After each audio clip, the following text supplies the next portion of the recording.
Cement इस्तेमाल कीजिए, फर्क नजर आएगा।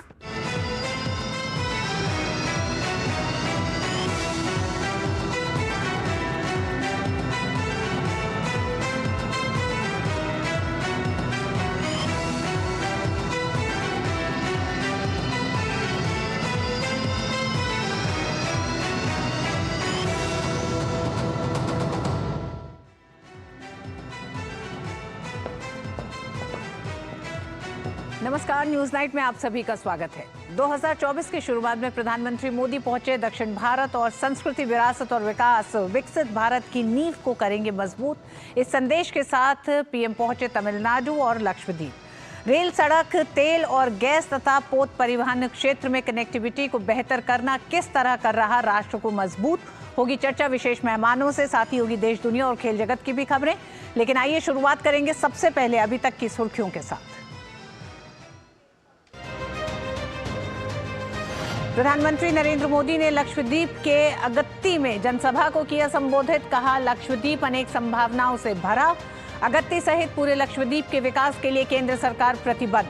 प्रधानमंत्री कवरत्ती में बुधवार को दूरसंचार, पेयजल, सौर ऊर्जा संबंधित कई विकास परियोजनाओं की रखेंगे आधारशिला। प्रधानमंत्री ने तमिलनाडु के तिरुचिरापल्ली में 20,000 करोड़ रुपए से अधिक की विकास परियोजनाओं का उद्घाटन, शिलान्यास और राष्ट्र को किया समर्पित। कहा, तमिलनाडु भारत की समृद्धि और सांस्कृतिक विरासत का प्रतिबिंब।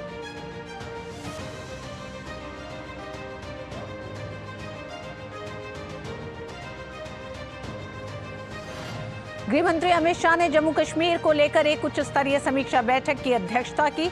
सुरक्षा पहलुओं के साथ साथ विकास कार्यों की भी समीक्षा की। बैठक में एनएसए अजीत डोभाल, जम्मू कश्मीर के उपराज्यपाल सहित गृह सचिव और सेना प्रमुख हुए शामिल।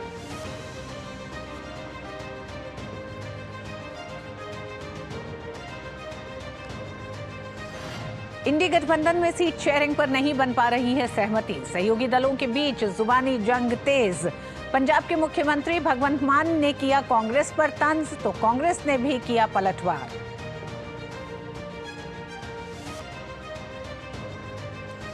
दिल्ली वक्फ बोर्ड से जुड़े मामले में ईडी की बड़ी कार्रवाई। दिल्ली एनसीआर में आप विधायक अमानतुल्लाह खान और अन्य लोगों के खिलाफ छापेमारी जारी। बोर्ड में गलत तरीके से भर्ती और मनी लॉन्ड्रिंग का है मामला।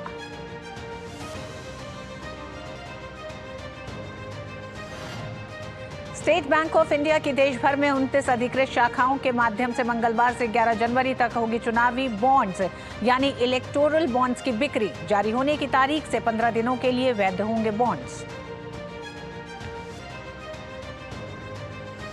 और जापान में भूकंप से भारी तबाही, कम से कम 50 लोगों की मृत्यु की खबर। राहत और बचाव कार्य जारी। कई इलाकों में महसूस किए गए भूकंप के हल्के झटके।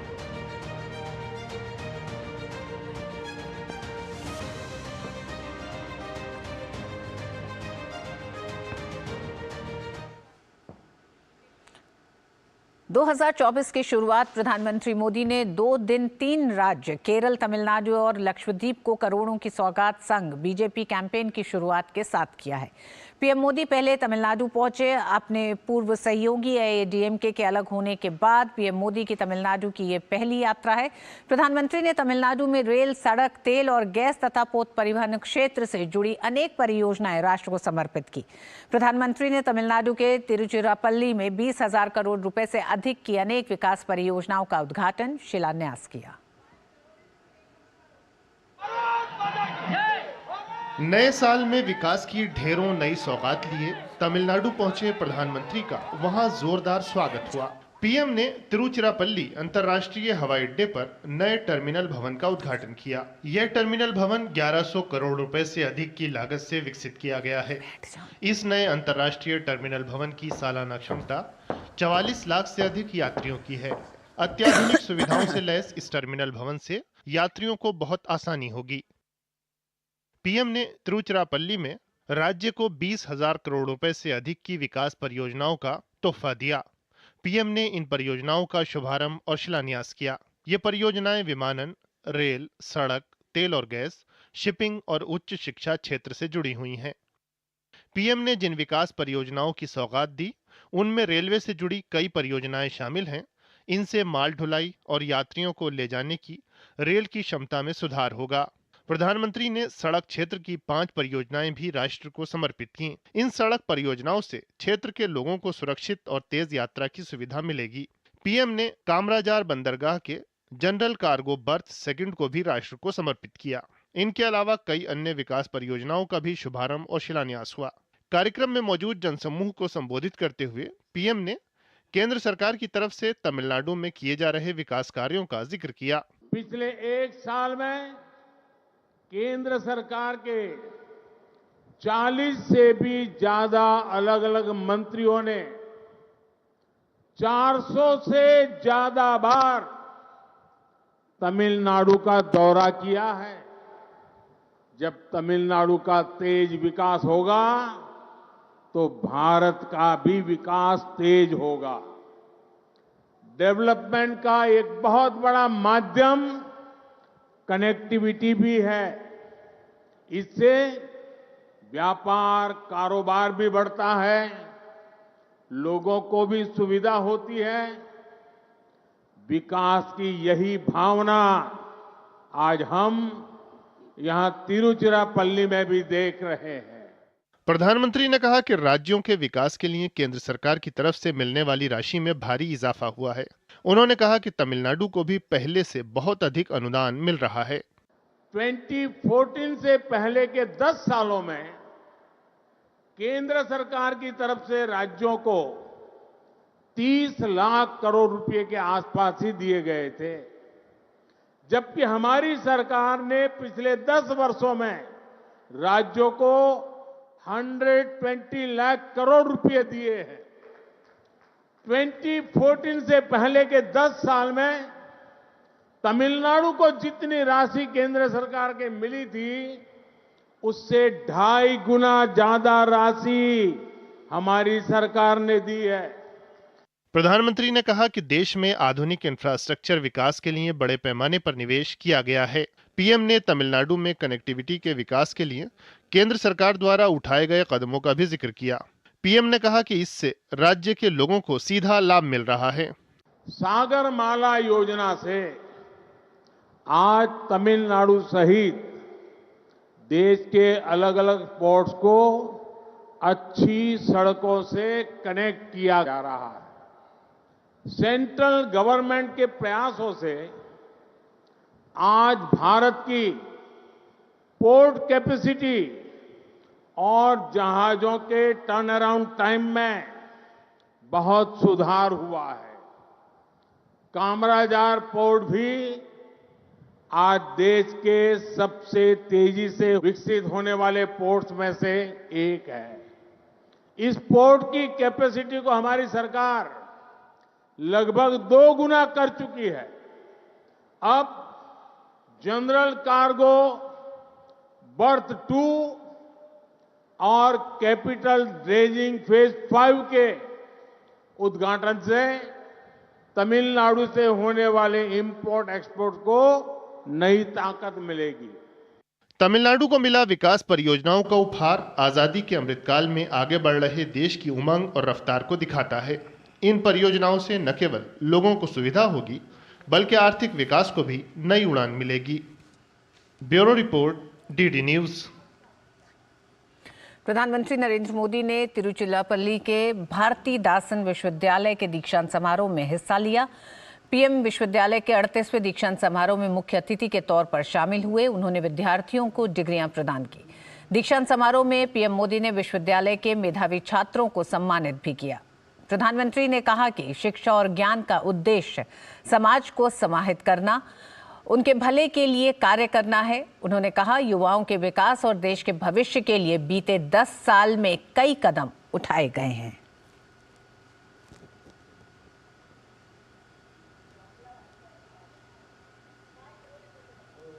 In the last 10 years, the numbers of airports had doubled from 74 to nearly 150.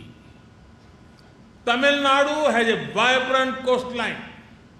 So you would be happy to know that the total cargo handling capacity of major ports in India had doubled since 2014. The speed of road and highway construction in the country has almost doubled in the last 10 years.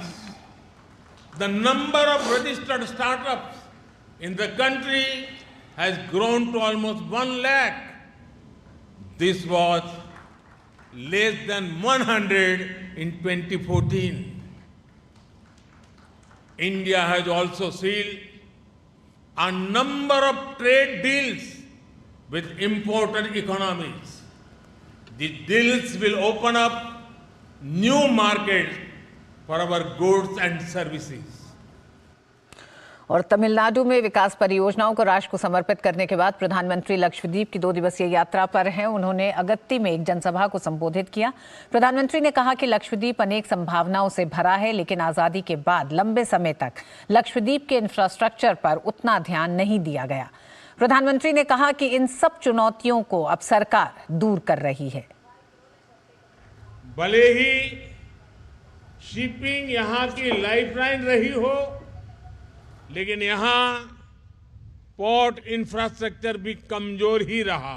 Education हो, health हो, यहां तक कि petrol diesel के लिए भी बहुत परेशानी उठानी पड़ती थी।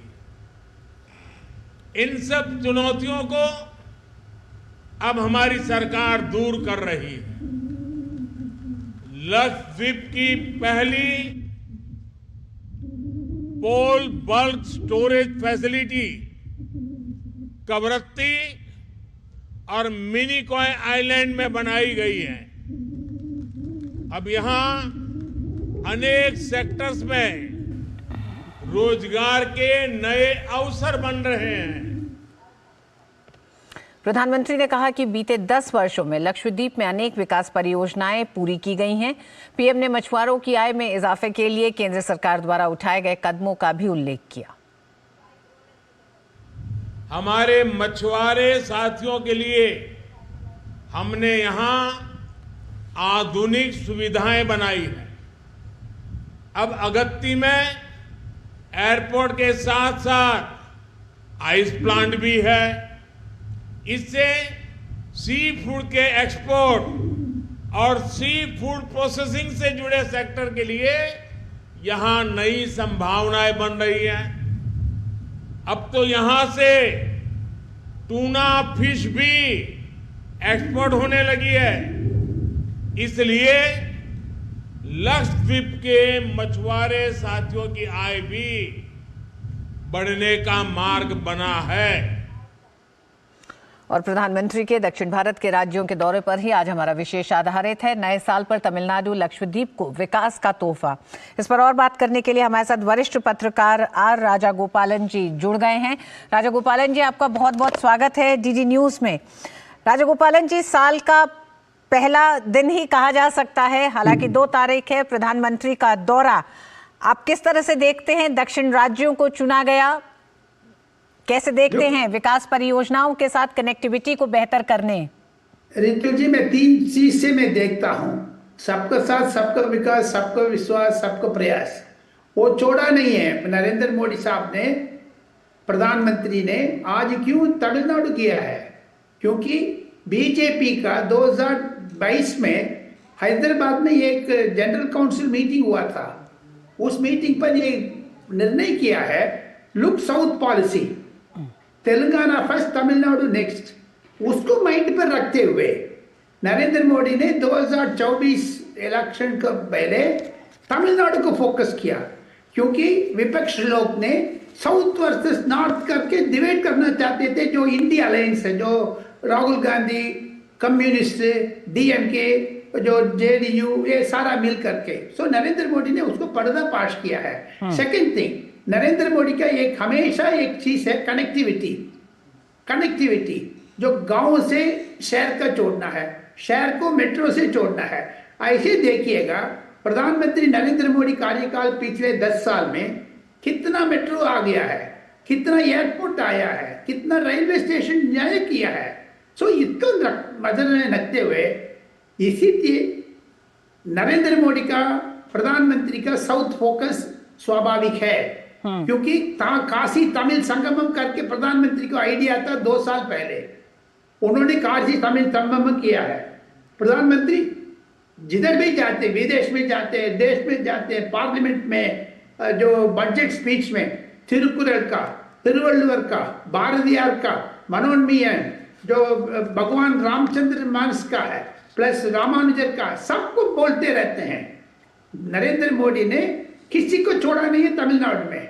आज उनकी प्रेजेंस है, उन्होंने एकदम गिना है। डीएमके सरकार ने, केंद्रीय सरकार में जितना डॉक्टर मनमोहन सिंह सरकार में थे उस टाइम पर जितना डेवलपमेंट हुआ था उससे 2.5 गुना मैंने किया है। 1,20,000 करोड़ का मैंने खर्चा किया है करके लिस्ट बनाया। नरेंद्र मोदी का हमेशा प्रधानमंत्री होने के बाद रिपोर्ट कार्ड देते हैं।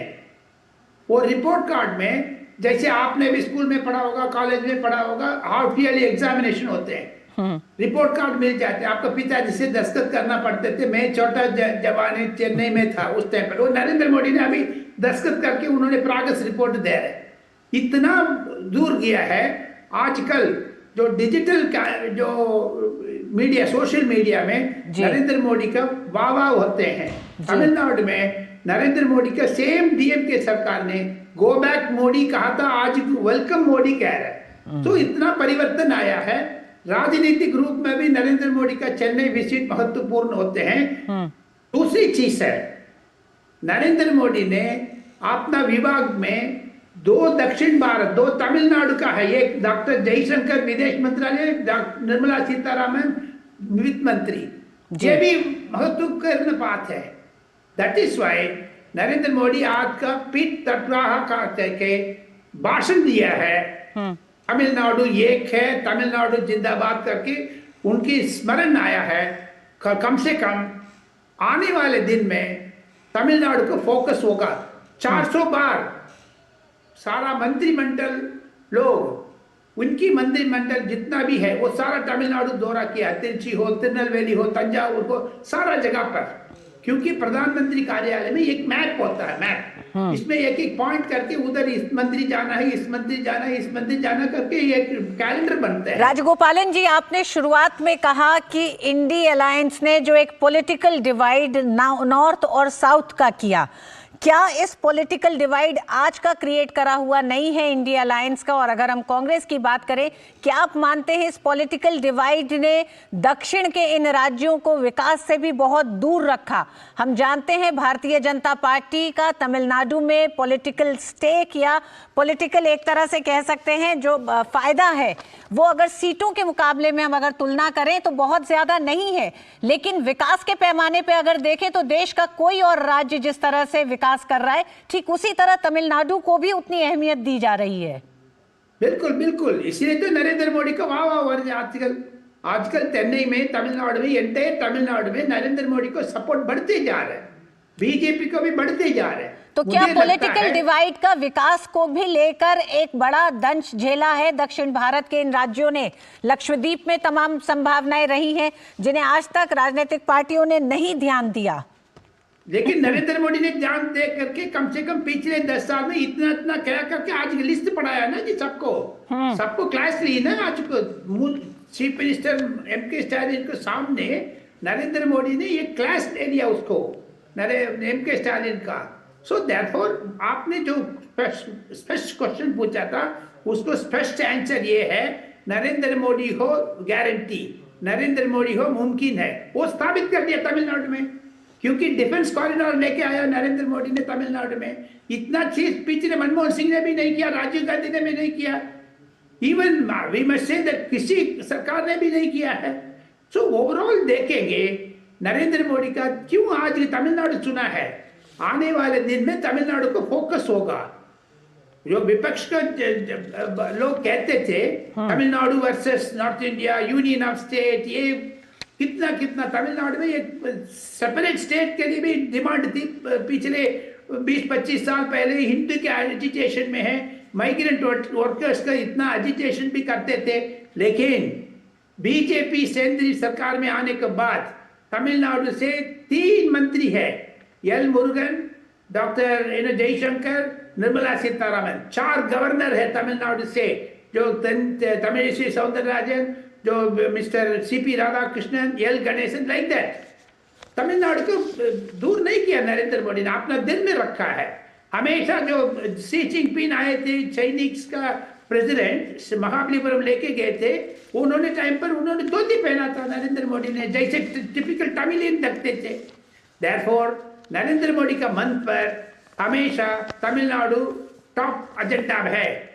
जी गोपालन जी, क्या आप ये मानते हैं कि पिछले कुछ समय में या 10 साल में हम ये माने कि तमिलनाडु में विकास का जो एक पूरा मानचित्र रहा है, विकास की तमाम जो योजनाएं तमिलनाडु तक पहुंची हैं केंद्र की, उसने तमिलनाडु के लोगों में, युवाओं को एक रोजगार के भी नए अवसर दिए हैं।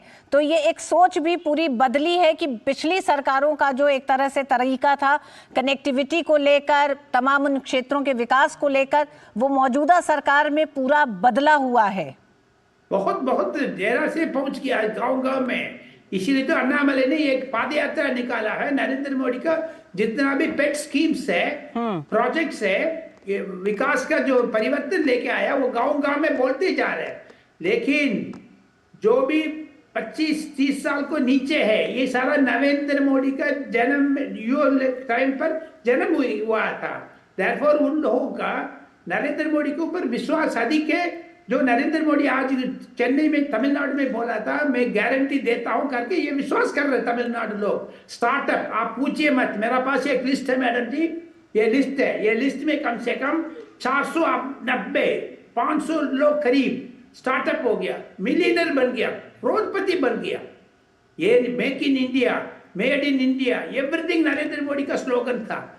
इसीलिए 2024 का नरेंद्र मोदी ने चुनाव घोषणा का मोदी गारंटी बोल दिया, क्योंकि इंडिया अलायंस में जितना भी जो अनसर्ट पार्टी है, जो कांग्रेस तो टूट गया, उधर कांग्रेस तो है नहीं है इंडिया अलायंस में, क्योंकि राजस्थान, मध्य प्रदेश, छत्तीसगढ़ में जो हारने के बाद कांग्रेस तो उठ नहीं पाई अभी तक।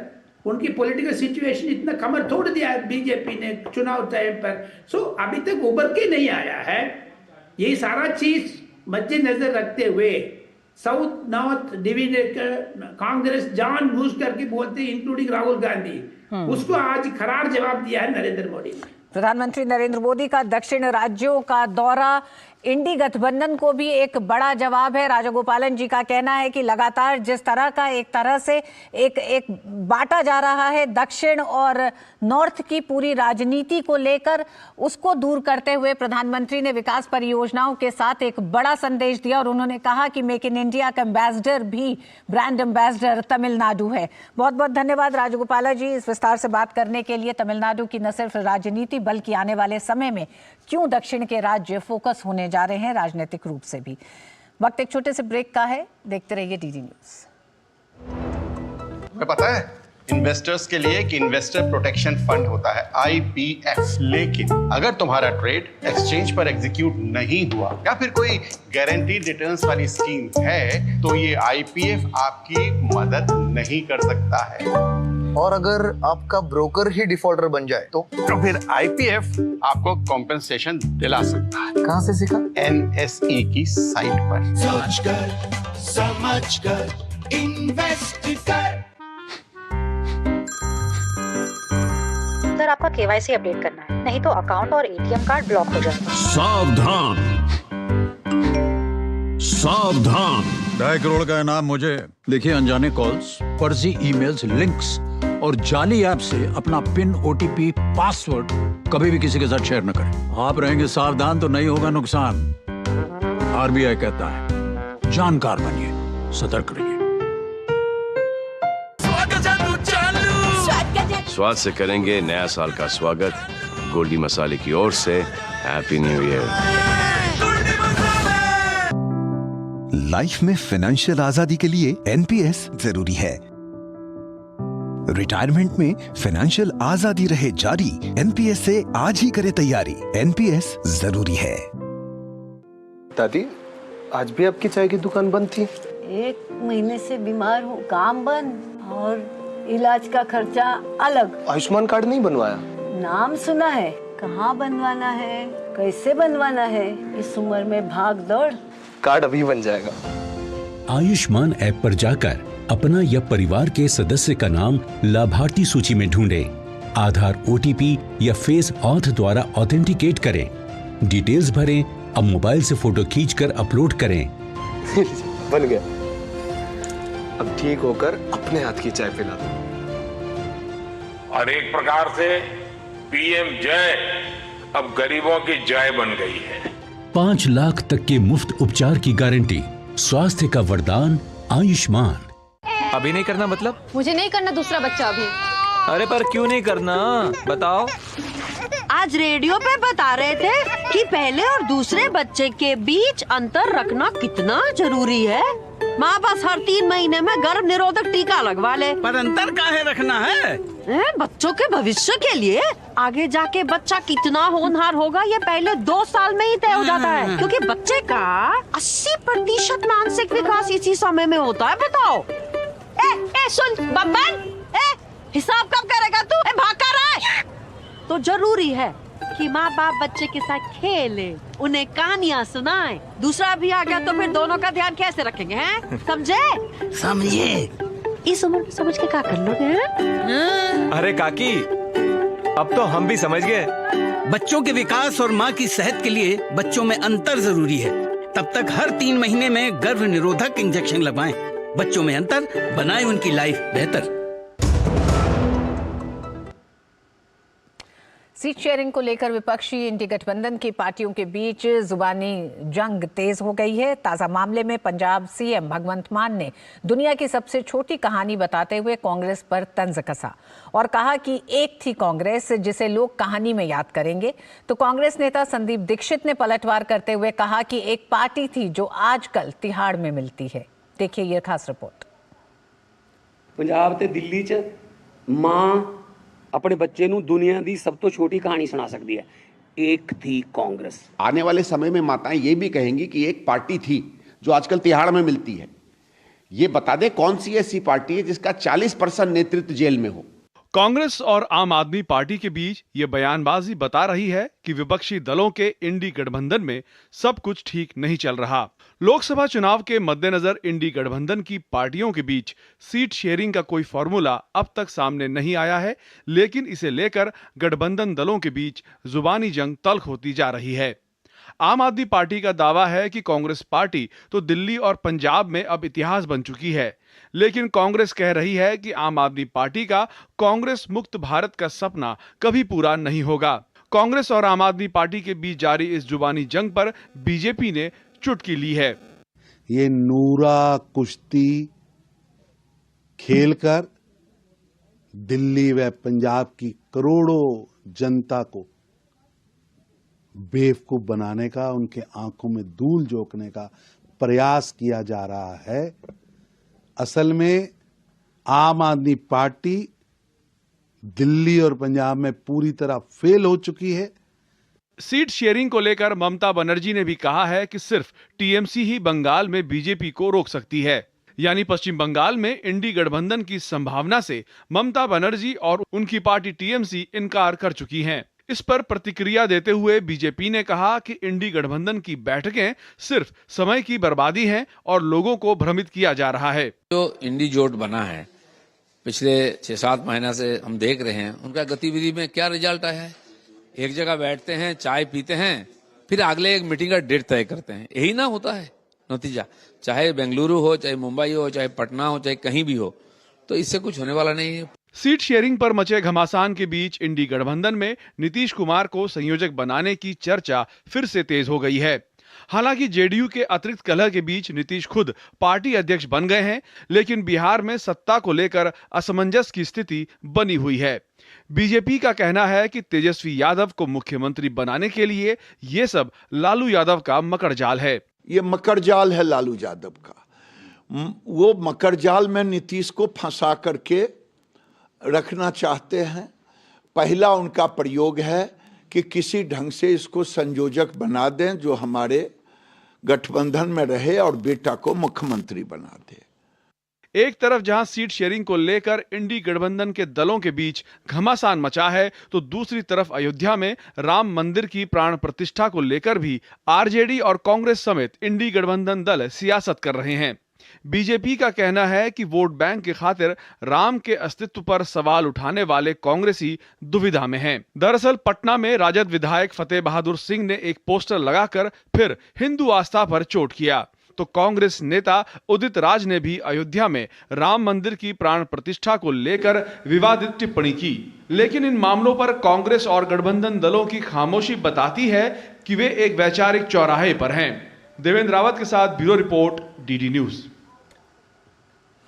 झारखंड में जेएमएम के एक विधायक के इस्तीफे और ईडी की ओर से मुख्यमंत्री हेमंत सोरेन को मिले आखिरी समन के बाद राजनीतिक पारा पूरी तरह गर्मा गया है। लगातार बदलते राजनीतिक घटनाक्रम के बीच बुधवार को कांग्रेस विधायक दल और फिर मुख्यमंत्री आवास में महागठबंधन के विधायकों की बैठक बुलाई गई है।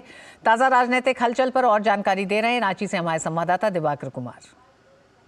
झारखंड का राजनीतिक पारा इन दिनों एक बार फिर से नव वर्ष के साथ ही गर्म हो गया है और जेएमएम के विधायक गांडे से जो थे उन्होंने अपना इस्तीफा दे दिया है सरफराज अहमद ने, और उसके बाद विधानसभा अध्यक्ष ने उनके इस्तीफे को स्वीकार कर लिया है। और उसके बाद जो अटकलों का बाजार है वो झारखंड में काफ़ी तेज हो गया है कि मुख्यमंत्री हेमंत सोरेन को जो ईडी की ओर से इस बार आखिरी सम्मन मिला था उसकी तिथि भी खत्म हो गई है। उन्हें समय बताने को कहा गया था और कहां पर उन्हें जवाब देना है ये भी बताने को कहा गया था। और आज एक लिफाफे में, सील लिफाफे में ईडी ऑफिस में कागजात सीएमओ से दिया गया है। लेकिन अभी जो 5 तारीख का दिन है, क्योंकि इसमें कहा गया था कि 7 दिनों के अंदर आपको अपने बयान दर्ज कराने हैं, तो वो तिथि जो है वो 5 तारीख को खत्म हो रही है। इस लिहाज से कहा जा रहा है कि 5 तारीख का जो दिन है वो झारखंड के लिए काफ़ी अहम है। और इस बीच जो राजनीतिक गतिविधियां हैं वो भी काफ़ी तेज हो गई है।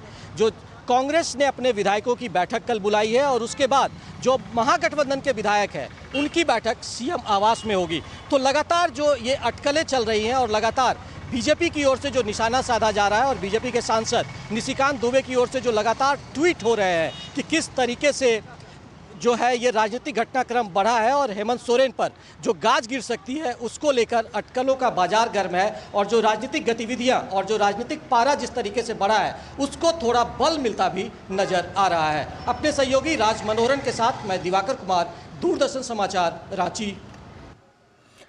झारखंड के राज्यपाल सीपी राधाकृष्णन ने राज्य में जारी ताजा राजनीतिक घटनाक्रम पर प्रतिक्रिया व्यक्त करते हुए कहा है कि ये बातें अभी यथार्थ नहीं बल्कि कागजी हैं। उन्होंने कहा कि वे हमेशा ये कहते रहे हैं कि जो भी गलत करेगा उसे उसका अंजाम भुगतना पड़ेगा। राजभवन की नज़र सिर्फ राज्य की कानून व्यवस्था पर है, लेकिन दुर्भाग्य की बात है कि ये बद से बदतर होता जा रहा है, जो कि चिंता का विषय है। These all are on the cards. But nothing has concretely developed. But I was repeatedly telling you one thing. Those who have done something wrong, they have to face the consequences. Raj Bhavan is keeping watch only on one thing, the law and order situation of the state. But unfortunately, it is getting deteriorated. That is painful. Jharkhand Bhajpa अध्यक्ष और पूर्व मुख्यमंत्री बाबूलाल मरांडी ने हेमंत सरकार पर बड़ा निशाना साधा है। दुमका में उन्होंने कहा कि हेमंत सोरेन ने अगर कोई गड़बड़ी नहीं की है तो वह ईडी की जांच से भाग क्यों रहे हैं। तो ये आपने देखा होगा कि पिछले दिनों ईडी ने उनको 6-7 नोटिस दे चुके हैं, लेकिन इसके बाद भी आप सबको ध्यान में है कि वो शामिल नहीं हो रहे, उल्टे कह रहे हैं कि हमको परेशान किया जा रहा है, कराया जा रहा है। भाई हेमंत सोरेन जी ने अगर कोई गड़बड़ नहीं किया है तो फिर डर काहे को, इस बात की वो चिंता करते हैं तो सीना तान के जाते ईडी के दफ्तर में और जाकर के सारी बातें वो बताते, जो लोग पूछते वो सब उसका जवाब देते। लेकिन यहाँ तो हेमंत सोरेन को खुद को पता है कि हम किस प्रकार से फंसे हुए हैं, क्योंकि उनको तो पता ही है कि उन्होंने जो गड़बड़ किया है तो उसका सजा तो उनको मिलना है, ये उनको खुद पता है। केंद्रीय गृह मंत्री अमित शाह ने जम्मू कश्मीर पर एक उच्च स्तरीय सुरक्षा समीक्षा बैठक की अध्यक्षता की। बैठक में राष्ट्रीय सुरक्षा सलाहकार अजीत डोभाल, जम्मू कश्मीर के उपराज्यपाल मनोज सिन्हा, गृह सचिव, सेना प्रमुख general Manoj Pandey, DG CRPF, DG BSF, DG NIA और अन्य अधिकारी मौजूद रहे। बैठक के दौरान अमित शाह ने जम्मू और कश्मीर में आतंकवाद के खात्मे के लिए सुरक्षा एजेंसियों के एरिया डोमिनेशन प्लान की समीक्षा की।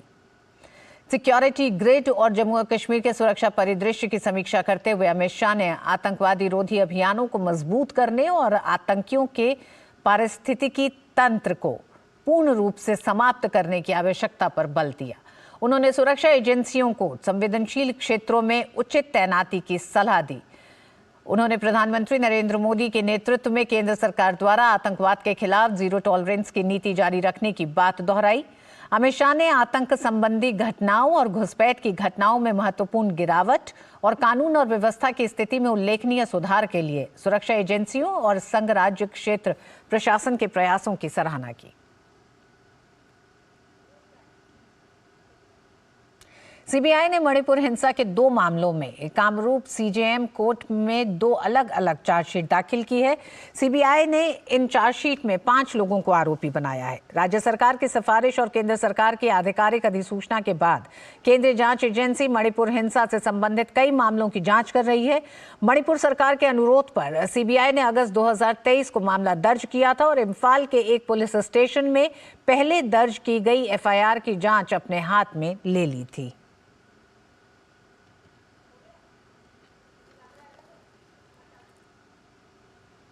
दिल्ली में आम आदमी पार्टी के विधायक अमानतुल्लाह खान के खिलाफ प्रवर्तन निदेशालय ने एक बड़ी कार्रवाई की है।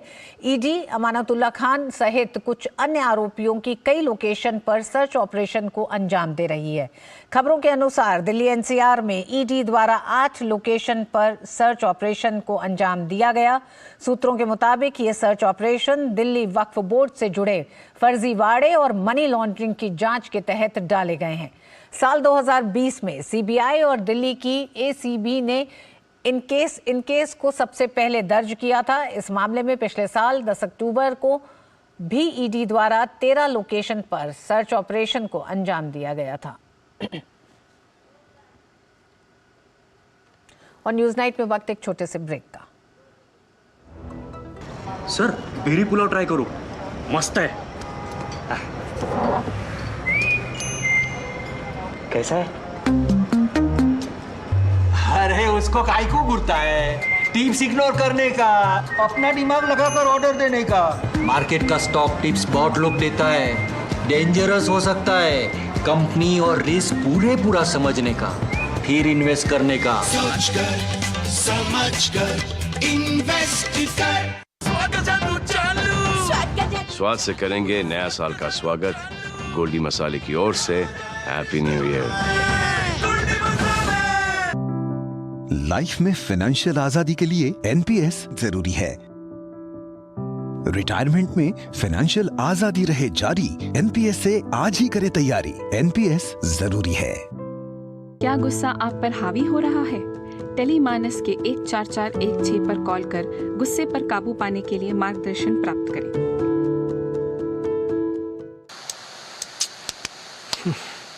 जब से माँ को नानी के यहाँ भेजा, कितने चिड़चिड़े हो गए हो। बेटा टीबी है उसको। टीबी का इलाज तो यहाँ भी हो सकता है, फिर क्यों भेज दिया? अगर वो यहाँ रहती ना तो लोग कन्नी काट रहे होते हमसे। मुझे लोग नहीं, मम्मी। अरे क्या अर्जुन,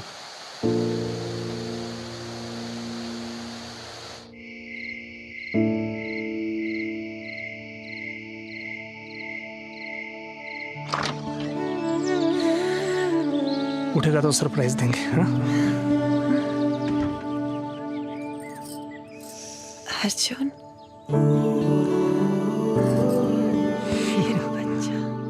बहुत मिस कर रहा था तुमको, और मैं भी टीवी रिमोट का सर पर समझ नहीं पा रहा था। अपनों का जोड़ है टीबी का तोड़, तो फिर भेदभाव क्यों? टीबी के इलाज में अपनों का साथ दें। मोदी सरकार की गारंटी, सस्ती दवाई, अच्छी दवाई, कम से कम 75% डिस्काउंट। अब तक जरूरतमंदों के 23,000 करोड़ रुपए बचे। हमारा संकल्प विकसित भारत। विदेश मंत्री एस जयशंकर ने पाकिस्तान और कनाडा को सख्त संदेश दिया है। उन्होंने कहा है कि पाकिस्तान से शर्तों पर बात नहीं होगी। वहीं कनाडा में बढ़ती खालिस्तानी ताकतों को लेकर कहा कि यह न भारत के लिए ठीक है न कनाडा के लिए। उन्होंने ये भी कहा कि मोदी सरकार चीन से निपटने में सरदार पटेल की नीति के अनुरूप काम कर रही है। विदेश मंत्री एस जयशंकर ने न्यूज एजेंसी ANI को दिए इंटरव्यू में न सिर्फ अपनी किताब वाई भारत मैटर्स के बारे में बात की, बल्कि भारत और भारतीय विदेश नीति पर भी खुलकर बोले। पाकिस्तान को लेकर उन्होंने दो टूक कहा कि जब तक पड़ोसी मुल्क आतंकवाद को भारत के खिलाफ इस्तेमाल करता रहेगा, तब तक दोनों देशों के संबंध बेहतर नहीं बन सकते। What Pakistan was trying to do, not now, but over multiple decades, was really to use cross-border terrorism to bring India to the table. Okay, that in essence was its core policy. We have made that irrelevant by not playing that game. Now, it's not a case that we don't will not deal with a neighbor. After all, at the end of the day, a neighbor is a neighbor.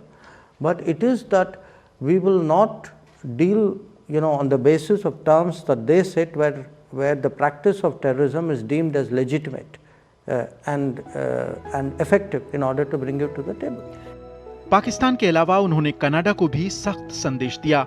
विदेश मंत्री ने कहा कि Canada में खालिस्तानी ताकतें मजबूत हो रही हैं, ये न तो भारत के हित में है, न ही कनाडा के। The Khalistani issue is not a new issue. The Khalistani issue has existed for decades. The issue at heart is the fact that in Canadian politics, these Khalistani forces have been given a lot of space and have been allowed to indulge in activities which I think are damaging to the relationship. Clearly not in India's interest, but I would argue not in Canada's interest either. चीन के मुद्दे पर S Jaishankar ने कहा कि मोदी सरकार चीन से निपटने में सरदार पटेल द्वारा शुरू की गई यथार्थवाद की धारा के अनुरूप काम कर रही है। The Modi government has been very much more in conformity with the strain of realism which originated from Sardar Patel. I argue for dealing with China from a basis of realism, that strain of realism which I feel extends all the way from Sardar Patel to Narendra Modi. We have tried to construct a relationship which is based, as I say, on three mutuals. And the fact is that unless there is a mutuality that mutuality is recognized, this relationship will find it very difficult to progress. Bharat के विश्व मित्र के तौर पर उभरने को लेकर विदेश मंत्री ने कहा कि कई विश्व नेता भारत आना चाहते हैं और हर देश चाह रहा है कि पीएम मोदी वहां का दौरा करें। अपनी रूस यात्रा और भारत रूस संबंधों को लेकर पश्चिमी मीडिया की आलोचना का जवाब देते हुए उन्होंने कहा कि ये पूरी तरह से माइंड गेम है। As more relevant, we are more visible. We are seen as influencing many more outcomes. So, if you look at it today, many more leaders want to come to India. One of my big challenges as a foreign minister is really to explain why Prime Minister cannot visit every country in the world every year, because everybody apparently wants him to come. Bharat शब्द को लेकर चल रही बहस पर विदेश मंत्री ने कहा कि भारत शब्द का सिर्फ एक सांस्कृतिक सभ्यतागत अर्थ नहीं है, बल्कि ये आत्मविश्वास है, पहचान है और आप खुद को कैसे समझते हैं और दुनिया के सामने क्या शर्तें रख रहे हैं, ये भी है। विदेश मंत्री ने कहा कि अगर हम वास्तव में अगले 25 वर्षों में अमृत काल के लिए गंभीरता से तैयारी कर रहे हैं और विकसित भारत की बात कर रहे हैं, तो ये तभी संभव हो सकता है जब आप आत्मनिर्भर भारत बने। Bureau report, TD news. 500 सालों का इंतजार खत्म होने जा रहा है। भगवान राम मंदिर में विराजमान होने जा रहे हैं। मर्यादा पुरुषोत्तम भगवान श्री राम की नगरी अयोध्या इन दिनों अपनी अलौकिक स्वरूप की छटा दुनिया भर में बिखेर रही है। देखिए कैसे हो रहा है अयोध्या का विकास और कौन कौन महत्वपूर्ण विकास कार्य हुए।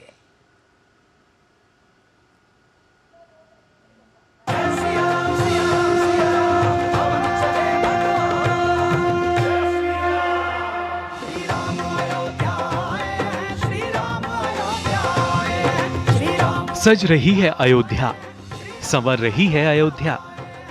अयोध्या में जहां एक और भव्य और दिव्य राम मंदिर बन रहा है, वहीं धर्म नगरी अयोध्या का कायाकल्प हो रहा है। प्रभु श्री राम के प्राण प्रतिष्ठा से पहले आस्था और प्राचीन धरोहरों से भरी अयोध्या के पुराने वैभव को कायम किया जा रहा है। पिछले कुछ सालों में अयोध्या का विकास काफी तेजी से हुआ।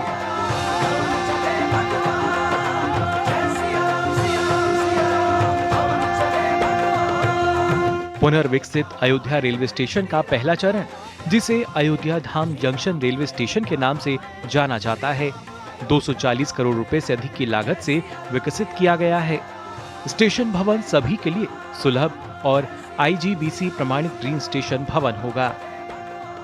अत्याधुनिक हवाई अड्डे के पहले चरण को 1450 करोड़ रुपए से अधिक की लागत से विकसित किया गया है। हवाई अड्डे के टर्मिनल भवन का क्षेत्रफल 6500 वर्ग मीटर होगा, जो सालाना लगभग 10 लाख यात्रियों की सेवा के लिए सुसज्जित होगा। इस हवाई अड्डे से क्षेत्र में कनेक्टिविटी में सुधार होगा, जिससे पर्यटन, व्यावसायिक गतिविधियों और रोजगार के अवसरों को बढ़ावा मिलेगा। अयोध्या धाम रेलवे स्टेशन के कायाकल्प का प्रथम फेज का कार्य, रामपथ, जन्मभूमि पथ और भक्ति पथ का निर्माण और फसाड सौंदर्यीकरण का कार्य, NH27 बाईपास महोबरा बाजार से होते हुए टेढ़ी बाजार राम जन्मभूमि तक 4 लेन मार्ग का निर्माण कार्य, अयोध्या सुल्तानपुर राष्ट्रीय राजमार्ग NH330 से एयरपोर्ट तक 4 लेन सड़क का नव निर्माण कार्य, NH27 बाईपास से रामपथ तक रेल संपार संख्या 111B पर ROB के प्रथम लेन का निर्माण कार्य, रेलवे क्रॉसिंग संख्या 112 पचकौसी परिक्रमा मार्ग पर बड़ी बुआ रेलवे क्रॉसिंग पर ROB का निर्माण कार्य, NH730 के खुटार लखीमपुर खंड के 82 किलोमीटर से 140 किलोमीटर तक सुदृढ़ीकरण एवं उच्चीकरण, NH233 के गोसाई बाजार बाईपास से वाराणसी तक 4 लेन, जौनपुर अयोध्या बाराबंकी रेल लाइन परियोजना के अंतर्गत 4 खंडों का दोहरीकरण, शहादतगंज से नया घाट तक रामपथ का निर्माण, अयोध्या मुख्य मार्ग से हनुमानगढ़ी होते हुए श्री राम जन्मभूमि तक भक्ति पथ का निर्माण, NH27 से नया घाट पुराने पुल तक धर्म पथ का निर्माण, राजश्री दशरथ स्वशासी राज्य चिकित्सा महाविद्यालय, महर्षि अरुंधति पार्किंग एवं व्यावसायिक संकुल पूर्वी और पश्चिम, शहादतगंज नया मार्ग घाट से श्री राम जन्मभूमि तक सड़क, अमेठी के त्रिसुंडी रिफाइनरी की 11 TMTPA से 60 TMTPA तक क्षमता उच्चीकरण। आने वाले अगले 10 साल में अयोध्या की सूरत बदलने का पूरा प्लान तैयार हो चुका है। शहर से बेहतर कनेक्टिविटी, भव्य smart city, green township, Saryu का कायाकल्प और पर्यटन स्थल जैसे कई बदलाव होंगे। इस योजना में 1200 एकड़ में फैली एक नई टाउनशिप शामिल है, जिसे अगले 5 साल में 2200 करोड़ रुपए के निवेश के साथ पूरा किया जाएगा। अयोध्या विकास अथॉरिटी के 875 वर्ग किलोमीटर क्षेत्र में इंफ्रास्ट्रक्चर और पर्यटन विकास का लक्ष्य है। इसमें 133 वर्ग किलोमीटर के शहरी क्षेत्र और 31.5 वर्ग किलोमीटर का कोर सिटी है। डेवलपमेंट विजन में अयोध्या को एक विश्व स्तरीय प्लान के तौर पर डिजाइन किया जाएगा। Bureau report, DD news.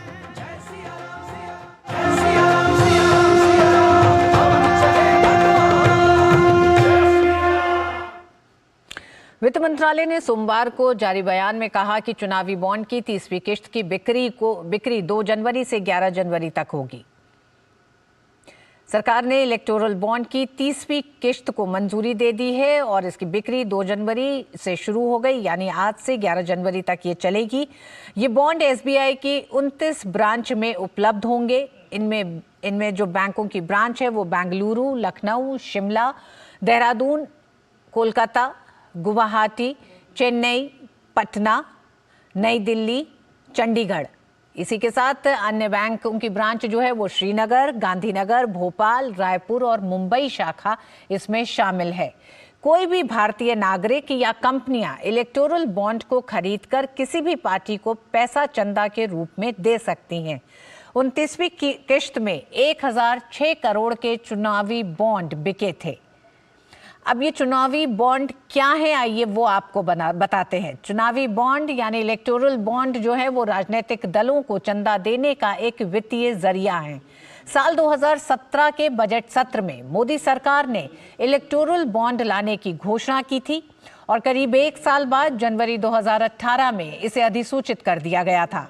सरकार हर साल 4 बार जनवरी, अप्रैल, जुलाई और अक्टूबर में 10-10 दिन के लिए बॉन्ड जारी करती है। बॉन्ड खरीदने वाला 1,000 से लेकर 1 करोड़ रुपए तक का बॉन्ड खरीद सकता है। 2,000 रुपए से अधिक चंदा देने का इच्छुक कोई भी व्यक्ति या कॉरपोरेट हाउस भारतीय स्टेट बैंक की तय शाखाओं से ये बॉन्ड खरीद सकते हैं। इलेक्टोरल बॉन्ड मिलने के 15 दिनों के भीतर राजनीतिक पार्टी को इन्हें अपने खाते में जमा करना होता है। और आइए बताते हैं आपको क्यों बनाया गया था चुनावी बॉन्ड। इलेक्टोरल बॉन्ड को केंद्र सरकार ने चुनाव में राजनीतिक दलों के चंदे का ब्यौरा रखने के लिए बनाया। सरकार की दलील ये रही कि ये चंदे की पारदर्शिता के लिए है। चुनावी बॉन्ड के तहत हर राजनीतिक दल को दी जाने वाली पाई का हिसाब किताब बैंक से होगा। इलेक्टोरल बॉन्ड स्कीम पर सुप्रीम कोर्ट ने अपने फैसले को सुरक्षित रखा है। 2 नवंबर को सुप्रीम कोर्ट ने इलेक्टोरल बॉन्ड स्कीम केस में फैसला सुरक्षित रख लिया है। इलेक्टोरल बॉन्ड की वैधता मामले में 4 याचिकाएं सुप्रीम कोर्ट में दाखिल की गई थी। याचिकाकर्ताओं में association for democratic reforms ADR, Congress नेता जया ठाकुर और CPM शामिल है।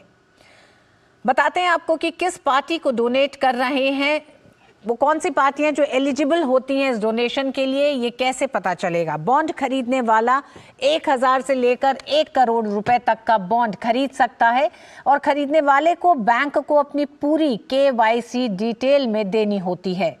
खरीदने वाला जिस पार्टी को ये बॉन्ड डोनेट करना चाहता है उसे पिछले लोकसभा या विधानसभा चुनाव में कम से कम 1% वोट मिला होना चाहिए। डोनर के बॉन्ड डोनेट करने के 15 दिन के अंदर इसे उस पार्टी को चुनाव आयोग से वेरीफाइड बैंक अकाउंट से कैश करवाना होता है। तो यह है पूरी प्रक्रिया इलेक्टोरल बॉन्ड की। वक्त एक छोटे से ब्रेक का है, आप देखते रहिए DD न्यूज।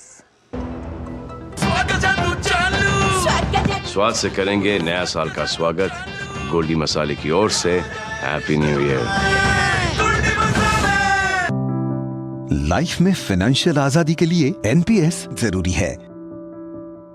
रिटायरमेंट में फाइनेंशियल आजादी रहे जारी, NPS से आज ही करें तैयारी। NPS जरूरी है। तुम्हें पता है इन्वेस्टर्स के लिए एक इन्वेस्टर प्रोटेक्शन फंड होता है IPF, लेकिन अगर तुम्हारा ट्रेड एक्सचेंज पर एग्जीक्यूट नहीं हुआ या फिर कोई गारंटीड रिटर्न्स वाली स्कीम है तो ये IPF आपकी मदद नहीं कर सकता है।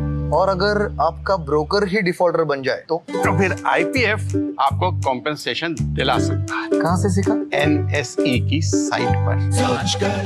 समझ कर इन्वेस्ट कर। माँ, ये खीर किसके लिए? आज तेरे दादाजी का जन्मदिन है, उनके लिए। तो मैं दादाजी को क्या दूँ? अपना मोबाइल फोन देना। ये क्या कर रही है? दादाजी के लिए आयुष्मान कार्ड बना रही हूँ। घर बैठे? हाँ। आयुष्मान ऐप पर जाकर अपना या परिवार के सदस्य का नाम लाभार्थी सूची में ढूंढें। आधार, OTP या फेस ऑथ द्वारा ऑथेंटिकेट करें। डिटेल्स भरें। अब मोबाइल से फोटो खींचकर अपलोड करें। दादाजी, ये लीजिए अपना आयुष्मान कार्ड। ये उपहार तो जीवन भर काम आएगा। और एक प्रकार से PM जय अब गरीबों की जय बन गई है। 5 लाख तक के मुफ्त उपचार की गारंटी। स्वास्थ्य का वरदान आयुष्मान। दिल्ली समेत देश भर में सर्दी का सितम बढ़ता ही जा रहा है। लगातार गिरते जा रहे पारे के कारण लोगों का आज जनजीवन बेहाल हो गया है। कई राज्यों में शीतलहर से ठंड का प्रकोप बढ़ गया है। वहीं घने कोहरे के कारण ट्रेनों और विमानों के परिचालन में भी बाधा आ रही है। दिल्ली से आने जाने वाली कई ट्रेन घंटों लेट चल रही हैं और विमानों के परिचालन पर भी असर पड़ा है।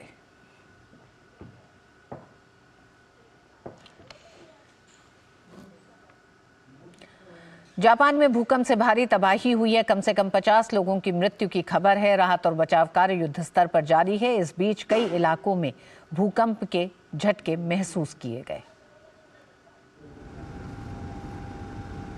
जहां पूरी दुनिया नए साल के रोमांच और खुशी में मशगूल थी, वहीं साल का पहला दिन जापान वासियों के लिए किसी बुरे सदमे से कम नहीं था। सोमवार को 7.6 तीव्रता के शक्तिशाली भूकंप से जापान की धरती बुरी तरह से कांप गई, जिसमें कई इमारतें जमींदोज हो गईं। वहीं इस बड़ी आपदा में कई लोगों के मारे जाने की खबर है। हालात इतने भयानक थे कि एक दिन में करीब 155 भूकंप के झटके जापान में महसूस किए गए। सोमवार को भूकंप के बाद प्रशासन ने सुनामी की चेतावनी जारी की थी और लोगों से तटीय इलाके को खाली करने के लिए कहा था। हालांकि मंगलवार सुबह इस चेतावनी को एडवाइजरी में बदल दिया गया। वहीं 7.6 तीव्रता वाले इस भूकंप के चलते सैकड़ों इमारतों को नुकसान पहुंचा है और हजारों लोग प्रभावित हुए हैं। इसके अलावा कई सड़कों और मार्गों को भी नुकसान पहुंचा है। इस बीच जापान के प्रधानमंत्री फूमियो किशिदा ने विभिन्न मंत्रालयों और विभागों के साथ आपदा प्रबंधन से जुड़ी एक अहम बैठक की। बैठक के बाद फूमियो किशिदा ने कहा कि भूकंप से काफी ज्यादा नुकसान हुआ है, कई लोग मारे गए हैं, इमारतें गिरी हैं और कई जगह आग लग गई है। उन्होंने कहा कि भूकंप से प्रभावित लोगों को भरोसा दिलाता हूं कि उन तक जल्द मदद पहुंचेगी। भूकंप प्रभावित क्षेत्रों तक पहुंचने में आत्मरक्षक बलों को काफी चुनौतियों का सामना करना पड़ रहा है, क्योंकि सड़कें टूट गई हैं। जो लोग इमारतों में फंसे हुए हैं उन्हें जल्द से जल्द बचाना चाहिए ताकि इमारत गिरने से पहले उन्हें निकाला जा सके। प्रधानमंत्री फूमियो किशिदा ने साथ ही कहा कि भूकंप के बाद से लोगों को बचाए जाने की कोशिशें हो रही हैं और इस काम में 1000 से ज्यादा बचाव कर्मी जुटे हुए हैं। उन्होंने कहा कि बचाव कर्मियों को राहत कार्य में काफी दिक्कतों का सामना करना पड़ रहा है। जापान अभी भूकंप से उबरा भी नहीं था कि टोक्यो के हानेडा हवाई अड्डे के रनवे पर एक छोटे तटरक्षक विमान के साथ टक्कर के बाद जापान एयरलाइंस के एक विमान में आग लग गई। पुलिस ने घटनास्थल से जानकारी दी कि विमान में सवार सभी 379 यात्रियों और चालक दल के सदस्यों को निकाल लिया गया, लेकिन तटरक्षक विमान में सवार 6 लोगों में से 5 की मौत हो गई और विमान के कप्तान घायल हो गए। दुर्घटना में क्षतिग्रस्त तटरक्षक विमान नए साल के दिन आए शक्तिशाली भूकंप में फंसे लोगों को सहायता पहुंचाने के लिए जापान के पश्चिमी तट पर निगाटा हवाई अड्डे की ओर जा रहा था। दोनों विमानों के बीच टक्कर का कारण अभी तक स्पष्ट नहीं है। तटरक्षकों ने कहा है कि ये पता लगाने के लिए जांच की जा रही है कि दोनों विमान एक दूसरे के संपर्क में कैसे और किस समय आए।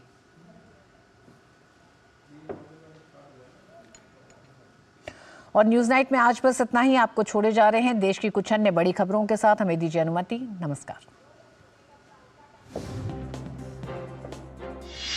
बिहार में बीजेपी के प्रदेश कार्यालय से अध्यक्ष सम्राट चौधरी ने लौह कुश रथ यात्रा को हरी झंडी दिखाकर रवाना किया। सम्राट चौधरी ने कहा कि लौह कुश समाज की ओर से यह लौह कुश यात्रा निकाली गई है, जो बिहार के सभी जिलों को कवर करते हुए 22 जनवरी को अयोध्या पहुंचेगी। अयोध्या में 22 जनवरी को राम मंदिर के प्राण प्रतिष्ठा कार्यक्रम से पहले आज उत्तर प्रदेश के मुख्यमंत्री योगी आदित्यनाथ ने सीएम हाउस में बैठक की। इस बैठक में मुख्यमंत्री योगी आदित्यनाथ ने विभिन्न कार्यक्रमों से संबंधित तैयारियों की समीक्षा की। मुख्यमंत्री योगी आदित्यनाथ ने बैठक के दौरान संबंधित अधिकारियों से कार्यों को लेकर प्रगति रिपोर्ट भी ली। मुख्यमंत्री योगी आदित्यनाथ ने आगामी 22 जनवरी को अयोध्या में श्री राम जन्मभूमि मंदिर में श्री राम लला की प्राण प्रतिष्ठा समारोह को अलौकिक, अभूतपूर्व और अविस्मरणीय बनाने के लिए राज्य सरकार के स्तर से सभी आवश्यक प्रबंध करने के निर्देश दिए। अयोध्या में राम मंदिर के प्राण प्रतिष्ठा कार्यक्रम से पहले AIMIM के प्रमुख और हैदराबाद के सांसद असदुद्दीन ओवैसी द्वारा दिए गए बयान पर विश्व हिंदू परिषद के अंतर्राष्ट्रीय कार्यकारी अध्यक्ष आलोक कुमार ने कहा कि ओवैसी का बयान दुर्भाग्यपूर्ण है। उन्होंने कहा कि इस तरह का बयान पूरे देश की संवैधानिक व्यवस्था का अपमान करना है। चीनी नागरिकों को वीजा दिलाने के मामले में कांग्रेस के पूर्व गृह मंत्री पी चिदम्बरम के पुत्र कार्ति चिदम्बरम के साथ ईडी ने पूछताछ की। इसी सिलसिले में आज कांग्रेस सांसद कार्ति पी चिदम्बरम ईडी कार्यालय पहुंचे और ईडी के सामने पेश हुए। दिल्ली के मोरारजी देसाई राष्ट्रीय योग संस्थान में आज बड़ी संख्या में लोगों के साथ सूर्य नमस्कार का आयोजन किया गया। कार्यक्रम में सूर्य नमस्कार के 12 चरणों को क्रमबद्ध तरीके से किया गया।